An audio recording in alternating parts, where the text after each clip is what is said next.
Hello everyone, welcome to our channel.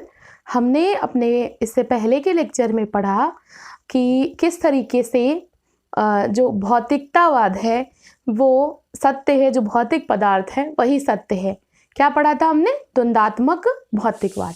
तो आज हम मार्क्स की ही नेक्स्ट थ्योरी को पढ़ेंगे, इतिहास की भौतिकवादी व्याख्या। अगर आपको ये वीडियो पसंद आए तो इसको लाइक कर दीजिए, अपने सभी फ्रेंड्स के साथ में इसको शेयर कर दीजिए। अगर न्यू है तो चैनल को सब्सक्राइब कर लीजिए। अगर आपको इसके नोट्स या फिर इससे रिलेटेड क्विज चाहिए तो आप हमारे ग्रुप से जुड़ सकते हैं। तो कार्ल मार्क्स, इन्होंने सभी चीज़ों को द्वंद्व के आधार पे बताया। तो इन्होंने इतिहास को भी बताया कि इतिहास में सदैव दो वर्ग रहते हैं।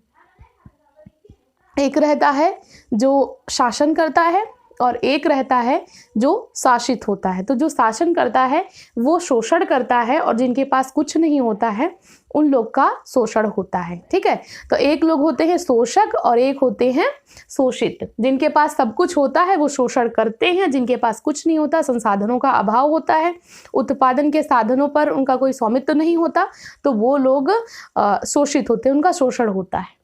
तो इसके आधार पर इन्होंने इतिहास को 5 कालक्रमों में बांट दिया। तो जो पहला युग इन्होंने बताया, तो इन्होंने कहा कि पहला कौन सा था? वर्ग विहीन समाज, और अंत में भी वर्ग विहीन समाज ही आएगा। तो पहला जो युग बताया इन्होंने, आदिम साम्यवादी युग। इस टाइम पे क्या था? प्राकृतिक चीज़ों पे रह करके व्यक्ति अपना गुजारा करता था, तो इतना ज़्यादा वर्ग वगैरह कुछ भी था नहीं, तो वर्ग विहीन समाज था। किसी को भी उत्पादन के साधनों पर बराबर का अधिकार था। प्राकृतिक वस्तुओं को कोई भी, जैसे फल वगैरह है तो कोई भी कैसे भी तोड़ के खा सकता है, पशुओं का शिकार है तो कोई भी कैसे भी करके, जिसका भी मतलब सभी का बराबर का अधिकार था। तो ये था वर्ग विहीन समाज। दूसरा आया दासत्व युग, जो मार्क्स ने बताया। इस युग में दो वर्ग बने, एक था स्वामी वर्ग और दूसरा था दास वर्ग। ठीक है, स्वामी तथा दास वर्ग। तो जो स्वामी लोग थे, देखो यहाँ पे क्या था? प्राकृतिक वस्तुओं पे निर्भर था, बिल्कुल प्राकृतिक वस्तुओं पे। लेकिन फिर धीरे धीरे क्या हुआ कि कुछ लोग जो थोड़ा सा शक्तिशाली थे, जिन्होंने पशुओं पर और मनुष्यों पर आधिपत्य जमा लिया, तो जिनके पास जितनी ज़्यादा शक्ति हो गई उन्होंने दूसरों को दास बना लिया। तो जो दास लोग थे, इनके पास चीज़ें थी नहीं, तो जीवन यापन के लिए फिर ये इन पे निर्भर थे, तो ये लोग बहुत ज़्यादा शोषण करते थे। तो ये हो गए शोषक और ये हो गए शोषित। ठीक है, ये लोग बहुत ज़्यादा त्रस्त थे, बहुत ज़्यादा परेशान थे। तो फिर उसके बाद वर्ग रूपांतरण हुआ, युग का परिवर्तन हुआ। तो क्या हुआ? तीसरा युग आया। कौन सा? सामंतवादी युग। अब ये क्यों आया? क्योंकि जब उत्पादन के साधनों में परिवर्तन होता है, मार्क्स ने कहा, तो सब कुछ बदल जाएगा, उत्पादन के संबंध बदलेंगे और फिर चीजें धीरे धीरे चेंज हो जाएंगी। तो तीसरा युग बताया सामंतवादी युग। सामंतवादी युग में दो वर्ग थे। एक तो सामंत, पहला था सामंत और दूसरा अर्धदास किसान।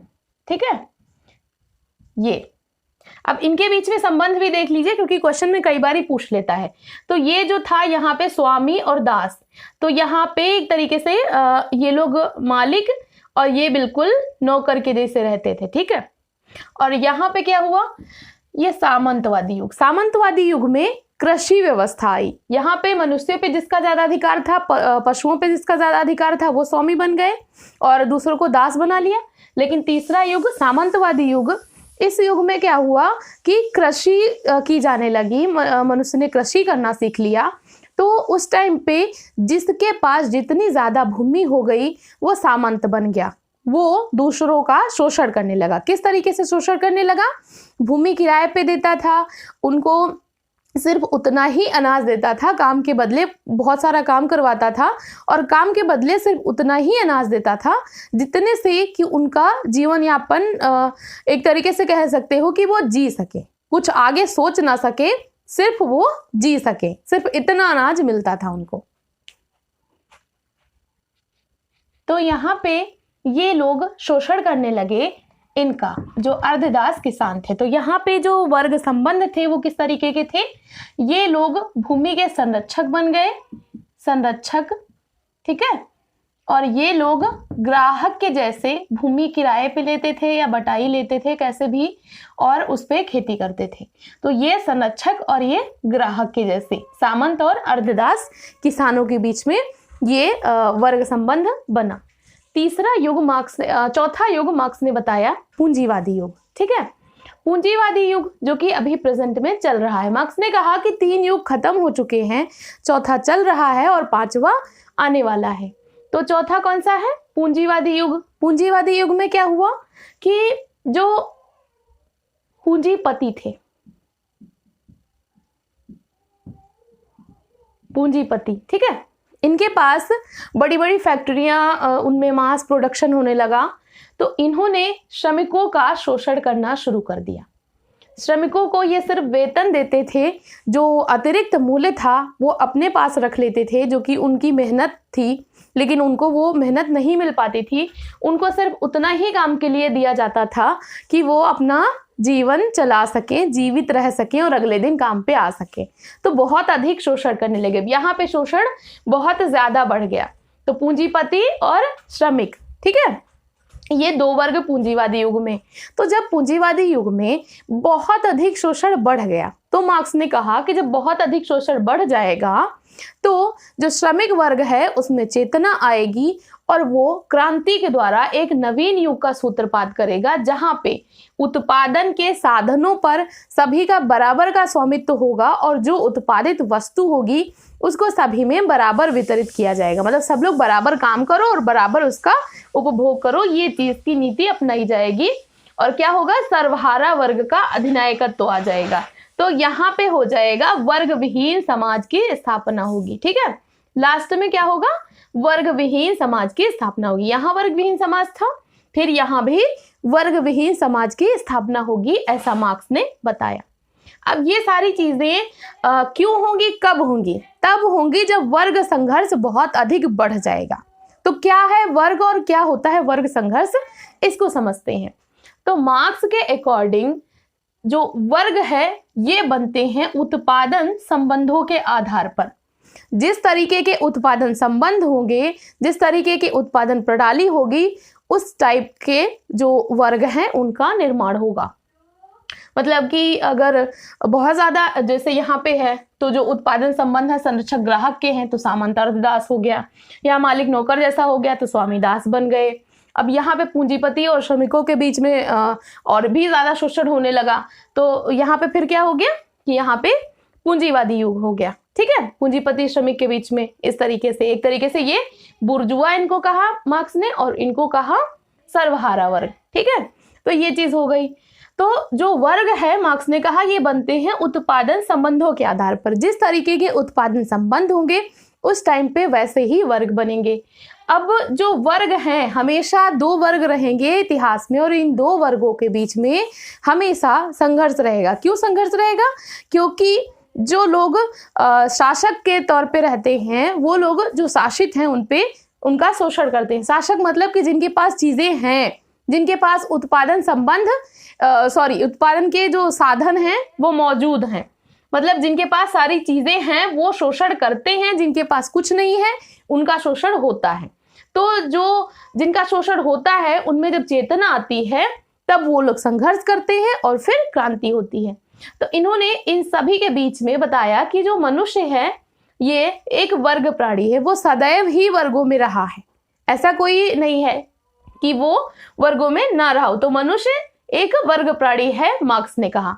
इन्होंने कहा इतिहास में सदैव ही 2 वर्ग पाए जाते हैं, शोषक और शोषित। ये हर एक युग में सदैव 2 वर्ग पाए जाएंगे, शोषक और शोषित। और इन्होंने कहा कि अभी तक का जितना भी इतिहास है ये वर्ग संघर्ष का इतिहास रहा है। मतलब कि आप पूरा उठा करके देख लो तो यहाँ भी वर्ग संघर्ष रहा, इसके बाद यहाँ भी वर्ग संघर्ष रहा, यहाँ भी वर्ग संघर्ष रहा, तभी तो लास्ट में फिर वर्ग विहीन समाज आया। तो अभी तक के इतिहासों का, जो भी अभी तक के समाजों का जो इतिहास है वो वर्ग संघर्ष का इतिहास रहा है। ठीक है, ये चीज मार्क्स ने मानी।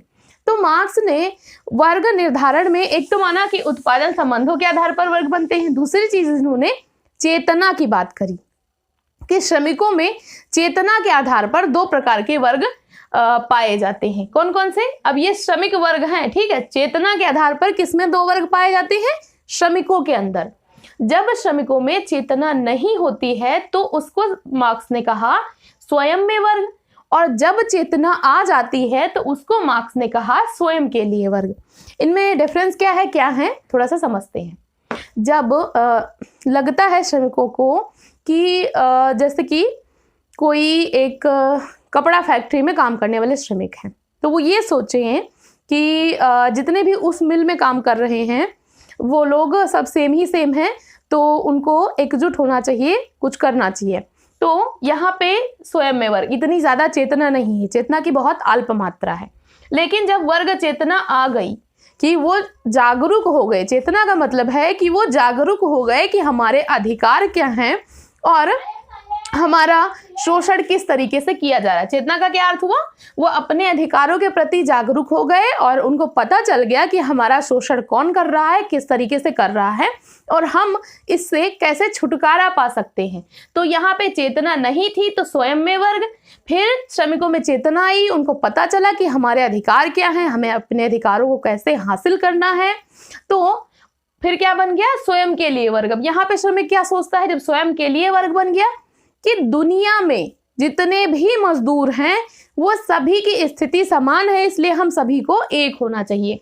मार्क्स ने स्वयं भी कहा है कि दुनिया के मजदूरों एक हो जाओ, क्योंकि तुम्हारे पास खोने के लिए कुछ भी नहीं है। मतलब कि चेतना लाने की कोशिश वो कर रहा है कि जितने भी मजदूर हैं वो सभी समान हैं। क्यों? क्योंकि सभी का शोषण हो रहा है, जो पूंजीपति हैं वो सभी का शोषण कर रहे हैं, तो सभी मजदूर समान हैं। यहाँ पे चेतना आ गई, अपने अधिकारों के लिए जागरूक हो गए मजदूर लोग, तो क्या बन गया? स्वयं के लिए वर्ग बन गया। अब जब चेतना आ गई, स्वयं के लिए वर्ग बन गया, तो ये लोग क्या करेंगे? फिर सोचेंगे कि हमें क्रांति करनी चाहिए, क्योंकि ऐसे तो पूंजीपति जो होंगे वो अपना जो उनके पास चीजें हैं वो तो देने से रहे, अधिकार देने से रहे, तो क्या करेंगे ये लोग? क्रांति करेंगे।